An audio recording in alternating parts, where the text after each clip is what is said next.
Thanks for coming again. This is 15 by 11 watercolour paper, weighs under £30. Just giving it a clear soaking with some water just to lubricate the sky and whatnot. I'm just going to use two colours for this painting. It's a winter scene. I'm just going to use Raw Sienna and Ultramarine, and whatever mixes between the two we can get. So I'm just coming in here. This is the blue you'll see between the clouds. Just putting it on very quickly, very little fuss.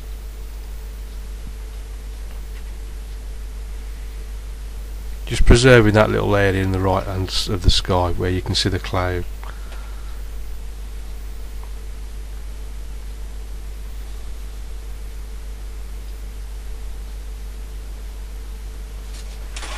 This is I'm using the large Ron Ranson hake as I normally do.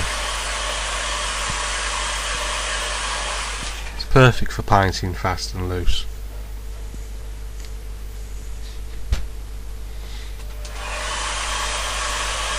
So I'm just drying the paper a little bit before all that paint starts to run down the page.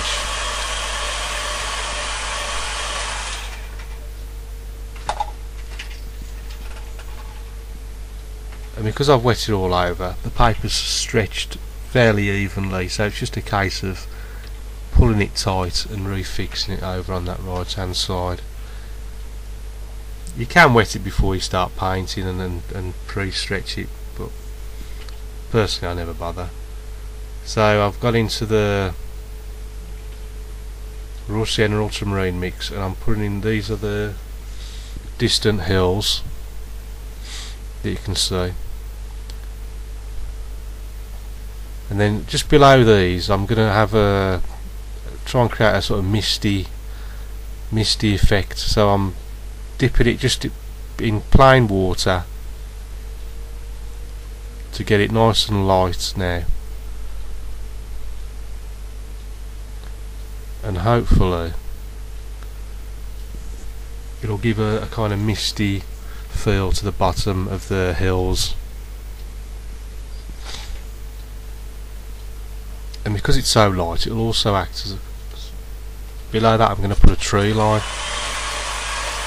Because it's so light, it'll also act as a nice contrast to the trees in front of it.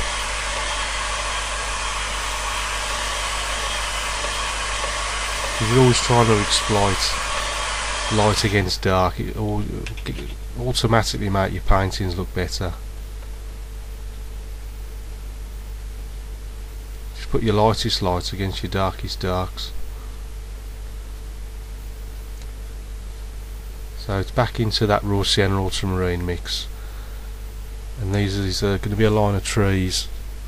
And all I'm doing, I'm going into the Raw Sienna,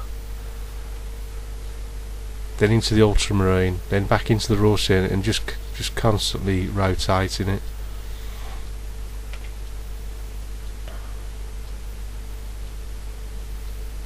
But obviously not too much into the Ultramarine, because you don't want blue trees. Obviously that's going to look a bit stupid.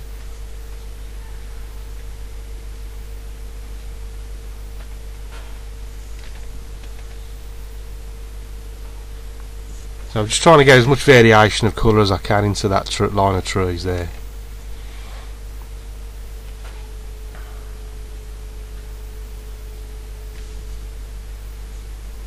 And just work that all the way across the page.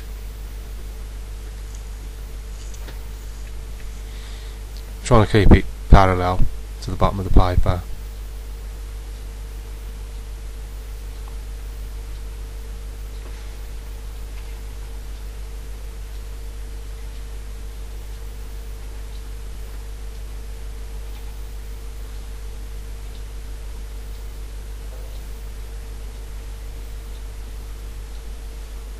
So moving further forward in the painting,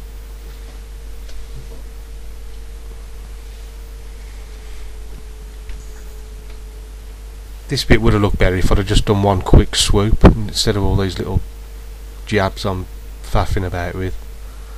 But never mind.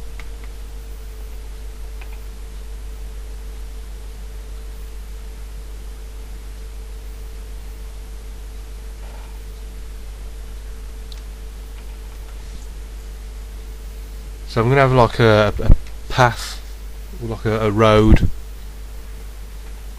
coming just off centre. So this is the edge of the road, the hedges and the grasses and whatnots in the road bank. And I want to get it on fairly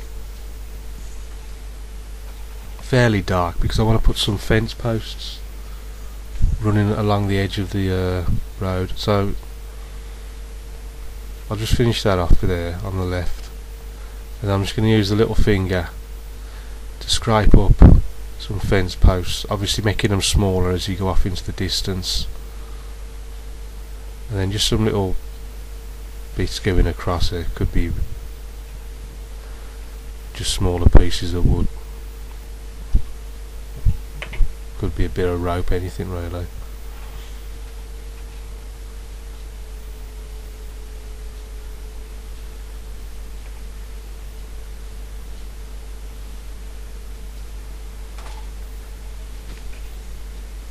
So that's pretty much the left hand side done. So I'm just going to put in the right hand side to this road. So it's going to be a few more bushes and muddy grassy banks.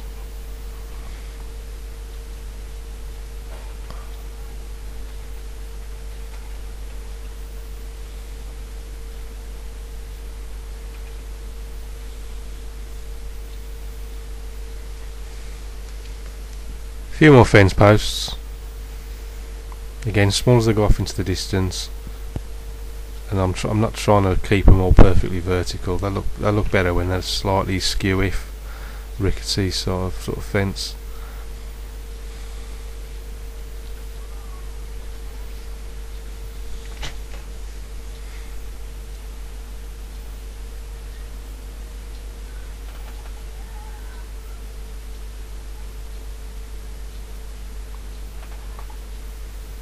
Now I'm going to put a big tree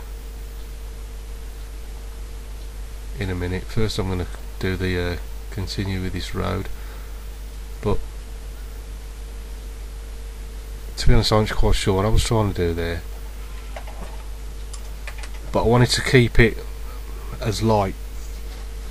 I want to keep it fairly light to contrast the darker left and right hand side. So I've just got the rigger out, put clear water on it, and just toned it right down.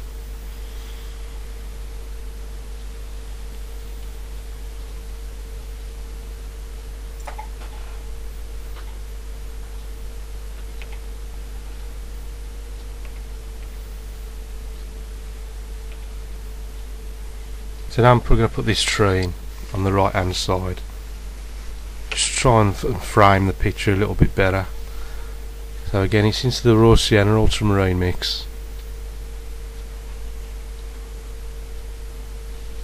and then in with the fingernail, scraping out some trunks and branches and twigs. If you're not happy with it, you can always paint over it.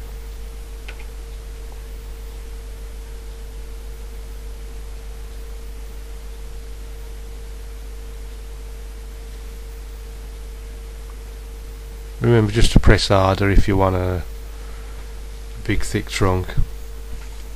Also I'd use the index finger instead of your little. Press hard with your index finger to get a really big thick trunk, and then use the little finger to do the smaller branches and twigs.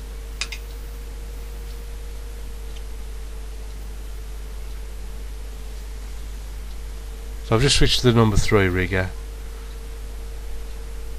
and just flicking in a few more twigs. Remember to use lots of water, because otherwise, because it's such a small brush, you'll run out of paint before you get to the end of the twig.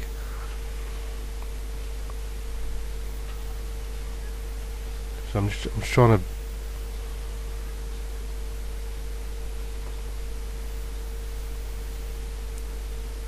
do something with that with that, the bottom side of the trunk.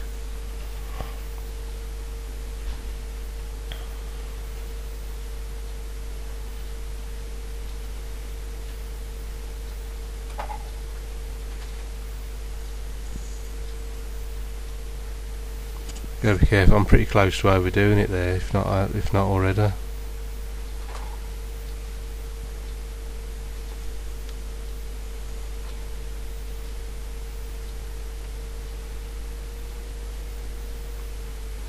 And just very, very lightly with the corner of the hake, I'm just flicking in some little leaves right on the end of those twigs.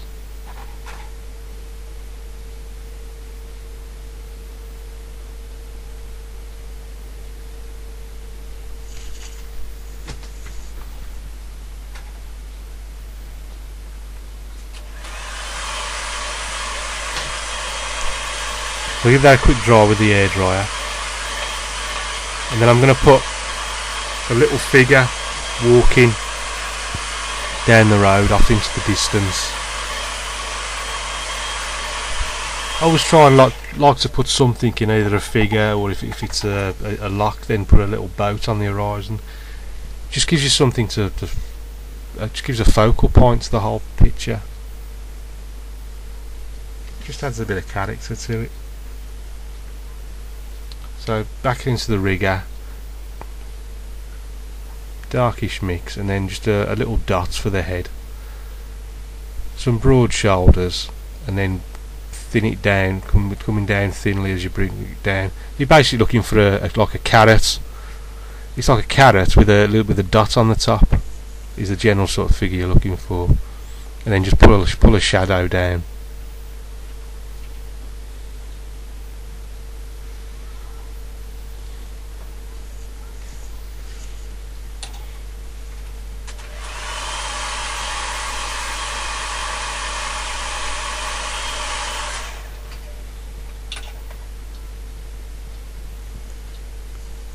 And I think that's pretty much it for that one. So it's just back into the dark mix with the rigger and put the signature in, and that's another painting done. Thanks for watching, and I'll see you again soon.